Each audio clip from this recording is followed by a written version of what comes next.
Bab 8. Memaksimalkan laba dan penawaran kompetitif oleh kelompok 1. Pasar persaingan sempurna. Pasar persaingan sempurna adalah suatu pasar di mana jumlah penjual dan pembeli sangat banyak dan produk atau barang yang ditawarkan sejenis atau serupa. Pada pasar ini, penjual dan pembeli tidak dapat mempengaruhi harga sehingga harga benar-benar hasil dari kesepakatan antara penawaran dan permintaan.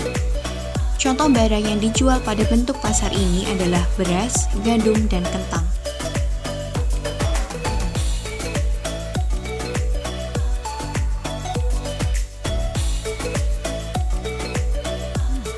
Perolehan harga.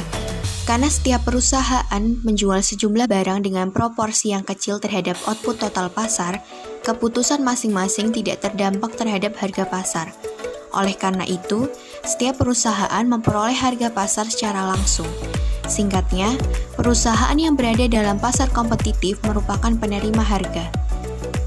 Penerima harga perusahaan yang tidak memiliki pengaruh atas harga pasar sehingga menerima harga yang telah ditentukan. Homogenitas produk. Ketika produk dari seluruh perusahaan dalam pasar bersifat substitusi sempurna dengan produk lain, yakni ketika produk-produk tersebut homogen, tidak ada perusahaan yang dapat meningkatkan harga produknya di atas harga perusahaan lain tanpa kehilangan bisnisnya. Ekonom menyebutkan produk homogen ini sebagai komoditas. Sebaliknya, ketika produk bersifat heterogen, setiap perusahaan berpeluang untuk menaikkan harganya di atas pesaingnya tanpa harus kehilangan penjualan. Bebas masuk dan keluar. Bebas masuk dan keluar artinya bahwa tidak terdapat biaya khusus yang mempersulit perusahaan baru untuk masuk industri dan berproduksi atau keluar apabila tidak mampu menghasilkan laba. Akibatnya, pembeli dapat beralih dengan mudah dari satu pemasok ke pemasok yang lain, dan pemasok dapat dengan mudah masuk atau keluar dari suatu pasar. Kapan suatu pasar bersifat kompetitif? Selain sektor pertanian, hanya sedikit pasar di dunia real yang bersifat persaingan sempurna, dalam arti bahwa setiap perusahaan menghadapi kurva permintaan horizontal atas produk homogen dalam suatu industri, di mana perusahaan dapat dengan mudah masuk atau keluar. Namun demikian, banyak pasar yang sangat kompetitif dalam arti bahwa perusahaan-perusahaan di dalamnya menghadapi kurva permintaan yang sangat elastis dan relatif mudah untuk masuk dan keluar pasar. 8.2. Memaksimalkan laba. Apakah perusahaan memaksimalkan laba? Asumsi memaksimalkan laba seringkali digunakan dalam ilmu mikroekonomi karena memprediksi perilaku bisnis secara akurat dan menghindari analisis kompleks yang tidak penting. Asumsi memaksimalkan laba sangatlah masuk akal. Perusahaan yang telah berada dalam suatu bisnis dalam kurun waktu yang panjang memang menaruh perhatian pada laba, meskipun yang dilakukan manajer kelihatannya tidak demikian. Bentuk organisasi alternatif. Sebagian bentuk organisasi memiliki tujuan yang berbeda dari memaksimalkan laba. Organisasi seperti ini antara lain koperasi, bentuk asosiasi bisnis atau orang yang dimiliki dan dijalankan secara bersama-sama oleh para anggota untuk keuntungan bersama. Koperasi perumahan adalah contoh dari bentuk organisasi alternatif ini. Suatu koop bisa saja sebuah bangunan apartemen di mana kepemilikan lahan dan bangunan dipegang oleh suatu koperasi. Tujuan koop ini bukan untuk memaksimalkan laba, melainkan menyediakan perumahan berkualitas tinggi dengan biaya semurah mungkin bagi anggota.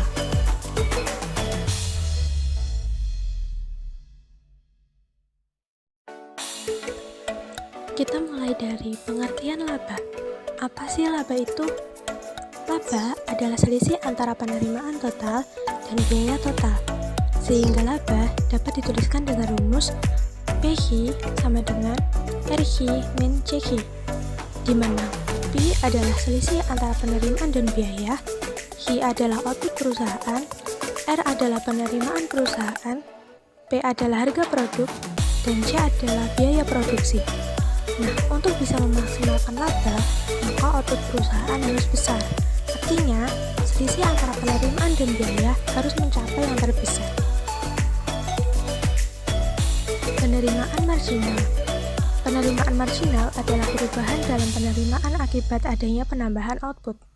Agar dapat mencapai laba maksimum, maka penerimaan marginal harus sama dengan biaya marginalnya. Laba mencapai maksimum pada titik di mana penambahan pada output tidak membuat laba berubah. Maka, dapat disimpulkan bahwa laba mencapai maksimum ketika selisih antara penerimaan marginal dengan biaya marginal adalah 0, sehingga MC min MR sama dengan 0, sehingga MRH sama dengan MCQ. Memaksimalkan laba dalam jangka pendek. Suatu perusahaan memilih output H aksen sehingga memiliki laba selisih antara penerimaan R dan biaya C adalah AB dapat mencapai maksimum. Pada output demikian, penerimaan marginal merupakan kemiringan dari kurva penerimaan RH dan biaya marginalnya merupakan kemiringan dari kurva biaya CH. Selanjutnya, mari kita bahas permintaan dan penerimaan marginal bagi perusahaan kompetitif. Perusahaan kompetitif menawarkan hanya sejumlah kecil barang dibandingkan output total seluruh perusahaan dalam suatu industri. Dengan demikian, perusahaan hanya menerima harga pasar barang tersebut sebagai harga yang berlaku, dengan memilih outputnya pada asumsi bahwa harga tidak akan terpengaruh oleh pilihan output perusahaan. Kurva permintaan yang dihadapi oleh perusahaan kompetitif. Pada kurva A, permintaan yang dihadapi perusahaan berbentuk elastis sempurna, meskipun pada kurva B memiliki kemiringan yang negatif. Kurva permintaan D yang dihadapi oleh perusahaan individu dalam pasar persaingan adalah kurva penerimaan rata-rata dan kurva penerimaan marginalnya. Di sepanjang kurva permintaan ini, penerimaan marginal, penerimaan rata-rata, dan harga adalah sama. Memaksimalkan laba oleh perusahaan kompetitif. Karena kurva permintaan yang dihadapi perusahaan kompetitif berbentuk horizontal, sehingga MR sama dengan P, aturan umum memaksimalkan laba yang berlaku bagi perusahaan apapun dapat disederhanakan. Perusahaan yang bersaing sempurna sebaiknya memilih output sehingga biaya marginal sama dengan harga, sehingga dapat ditulis MCQ sama dengan MR sama dengan P. Perhatikan bahwa karena perusahaan kompetitif menerima harga secara tetap, maka ini adalah aturan untuk menetapkan output, bukan harga.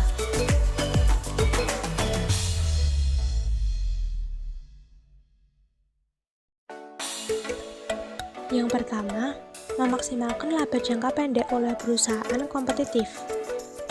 Dalam jangka pendek, perusahaan yang beroperasi pada jumlah modal tetap harus memilih tingkat output variabelnya yang di sini adalah tenaga kerja dan bahan mentah untuk dapat memaksimalkan laba.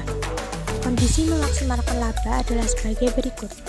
Penerimaan marginal sama dengan biaya marginal pada titik di antara kurva biaya marginal mulai naik. Hal ini berlaku bagi keputusan output perusahaan dalam pasar yang kompetitif maupun tidak. Aturan output perusahaan adalah jika suatu perusahaan berproduksi pada output berapapun, perusahaan sebaiknya berproduksi pada tingkat di mana penerimaan marginal sama dengan biaya marginal. Mari kita simak grafik perusahaan kompetitif yang menghasilkan laba positif. Dalam jangka pendek, perusahaan kompetitif memaksimalkan laba dengan memilih output H aksen di mana biaya marginal MC sama dengan harga P. Laba perusahaan ditunjukkan oleh segi 4 ABCD. Perubahan apapun pada output, baik yang lebih rendah pada H1 atau lebih tinggi pada H2, akan menghasilkan laba yang lebih rendah. Selanjutnya, grafik kerugian yang dialami perusahaan kompetitif. Pada output H aksen yang memaksimalkan laba, harga P kurang dari biaya rata-rata. Dengan demikian, segi 4 ABCD menunjukkan kerugian total perusahaan. Kurva penawaran jangka pendek perusahaan kompetitif. Pada bagian ini, perusahaan kompetitif akan menambah output hingga titik di mana harga sama dengan biaya marginal. Tetapi, perusahaan akan menutup usahanya apabila harga berada di bawah biaya variabel rata-rata. Sehingga bisa dikatakan biaya marginal lebih besar daripada biaya variabel rata-rata. Nah, kurva penawaran jangka pendek ini berkemiringan positif. Hal itu karena adanya hasil lebih yang semakin berkurang dari satu faktor produksi atau lebih. Selanjutnya, jika kita hubungkan dengan situasi saat ini di mana sedang ada pandemi yaitu COVID-19, banyak perusahaan yang mem-PHK karyawannya, serta ada beberapa perusahaan yang menutup usahanya. Hal itu bisa disebabkan karena penawaran dari perusahaan ini tidak sesuai dengan permintaan yang ada di pasar. Nah, perusahaan yang menutup usahanya ini bisa disebabkan karena harga berada di bawah biaya variabel rata-ratanya. Sedangkan kebanyakan perusahaan yang mem-PHK karyawannya karena tidak mampu menambah output hingga titik di mana harga sama dengan biaya marginalnya.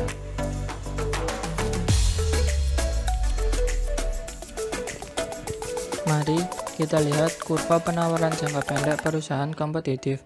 Dapat kita lihat di situ terdapat kurva MC atau marginal cost, ada AC, overhead cost, dan ada AVC yaitu overhead variable cost. Nah, perhatikan bahwa untuk P apapun yang lebih besar daripada AVC minimum, output yang memaksimalkan laba dapat langsung dilihat pada grafik. Misalnya, pada harga P1, kuantitas penawaran akan berada pada Q1. Sedangkan untuk P yang kurang dari atau sama dengan AVC minimum, output untuk memaksimalkan laba sama dengan 0. Nah, kurva penawaran jangka pendek ditunjukkan oleh bagian bersilang pada kurva biaya marginal, yaitu pada kurva yang berwarna merah mengarah ke atas. Respon perusahaan terhadap perubahan harga input. Pada hal ini, ketika harga produk berubah, perusahaan mengubah tingkat outputnya untuk memastikan bahwa biaya produksi marginal sama dengan harga. Namun, di sisi lain, seringkali harga produk berubah pada saat yang bersamaan dengan berubahnya harga input. Untuk mengetahui respon suatu perusahaan terhadap perubahan harga input, mari kita lihat kurvanya. Nah, ketika biaya produksi marginal suatu perusahaan bertambah dari MC1 ke MC2, maka tingkat output yang memaksimalkan laba akan menurun dari Q1 ke Q2. Kita bisa lihat ketika perusahaan menghadapi harga $5 atas produknya, perusahaan memaksimalkan laba dengan berproduksi pada output Q1. Sekarang, anggaplah harga salah satu input bertambah.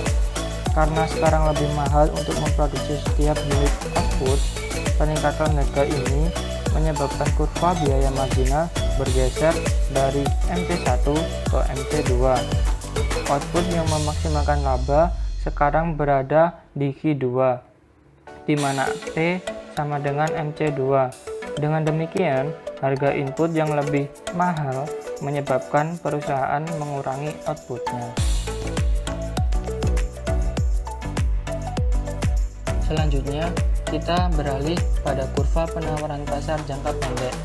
Kurva penawaran pasar jangka pendek tentunya menunjukkan jumlah output yang diproduksi dalam jangka pendek untuk setiap tingkat harga yang mungkin. Kurva penawaran pasar jangka pendek ini dapat kita peroleh dengan menambahkan kurva penawaran dari setiap perusahaan. Untuk lebih memahami, mari kita perhatikan kurva penawaran pasar jangka pendek. Sudah dijelaskan tadi, kurva penawaran industri jangka pendek merupakan penjumlahan seluruh kurva penawaran perusahaan individu. Mari kita amati, karena perusahaan ketiga memiliki kurva biaya variabel rata-rata yang lebih rendah ketimbang dua perusahaan pertama, kurva penawaran pasar S dimulai pada P1 dan mengikuti kurva biaya marginal MC3 dari perusahaan ketiga hingga harga sama dengan P2.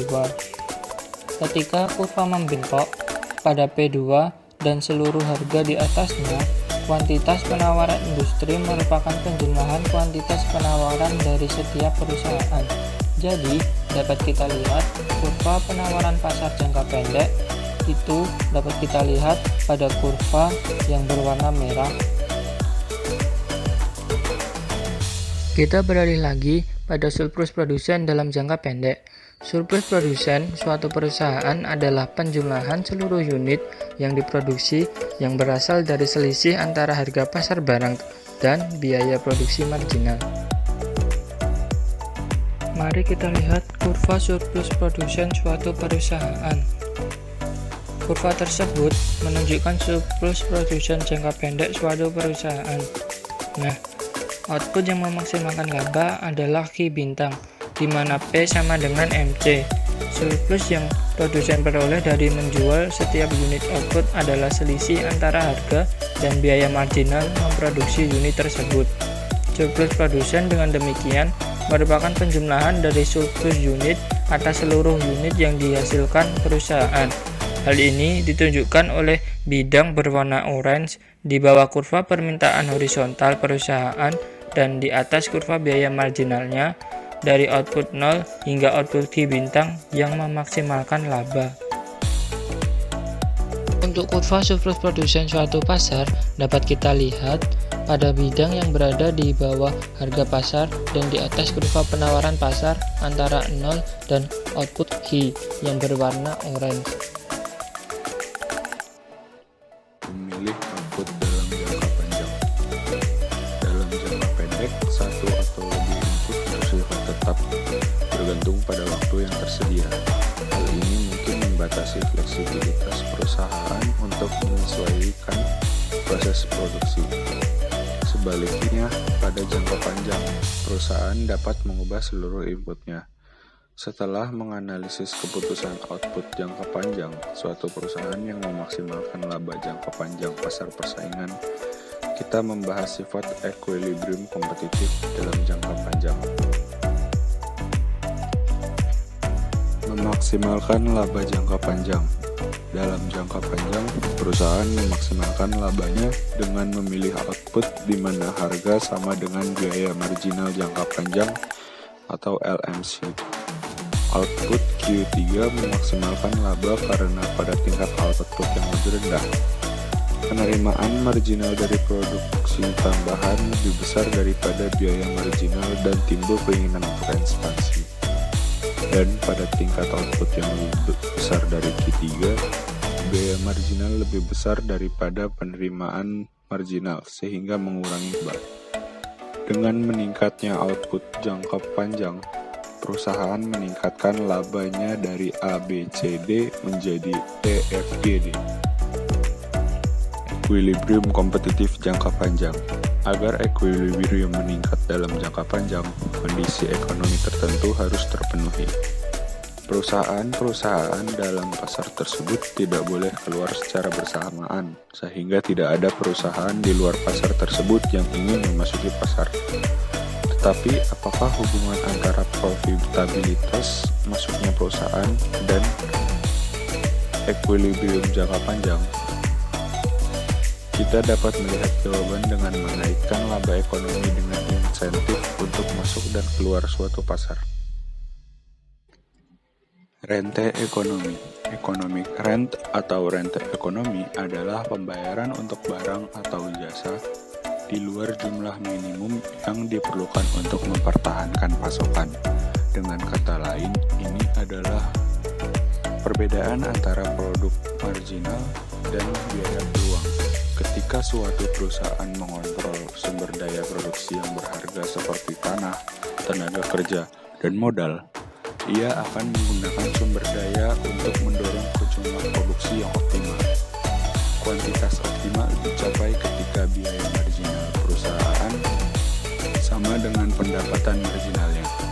Dengan begitu, produsen mampu menghasilkan laba ekonomi maksimal. Surplus produsen jangka panjang. Dalam jangka panjang, laba ekonomis adalah nol dan tidak ada biaya tetap, sehingga surplus produsen akan berbeda dalam jangka panjang. Slope positif dalam kurva penawaran jangka panjang menggambarkan kenaikan biaya input jika output meningkat. 8.8 Kurva penawaran jangka panjang. Bentuk kurva penawaran jangka panjang bergantung pada sebesar apa penambahan dan peningkatan output industri mempengaruhi harga yang harus dibayar perusahaan atas input proses produksinya. Dalam analisis penawaran jangka panjang akan sangat berguna jika bisa membedakan 3 jenis industri, yaitu biaya konstan, meningkat, dan menurun. Industri skala biaya konstan atau constant cost industry. Dalam industri skala biaya konstan atau constant cost industry ini, penambahan penggunaan faktor produksi karena masuknya perusahaan baru tidak akan menaikkan harga faktor produksi karena kurva-kurva biaya perusahaan yang sudah ada tidak berubah seperti yang ditunjukkan diagram 8.8a bila permintaan kasar meningkat atau kurva permintaan D1 bergeser ke D2. Harga output meningkat ke P2 dalam gambar diagram 8b. Industri skala biaya menaik atau increasing cost industry. Pada industri skala biaya menaik atau increasing cost industry, masuknya perusahaan-perusahaan baru menyebabkan harga faktor produksi naik, sehingga terjadi perubahan struktur biaya dan pergeseran titik keseimbangan. Diagram 8.9 menunjukkan hal itu. Industri skala biaya menurun atau decreasing cost industry.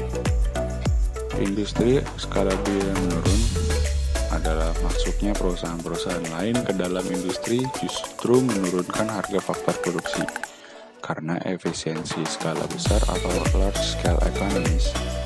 Akibatnya, struktur biaya berubah menjadi murah. Bisa dilihat dari diagram 8.10a ke diagram 8.10b.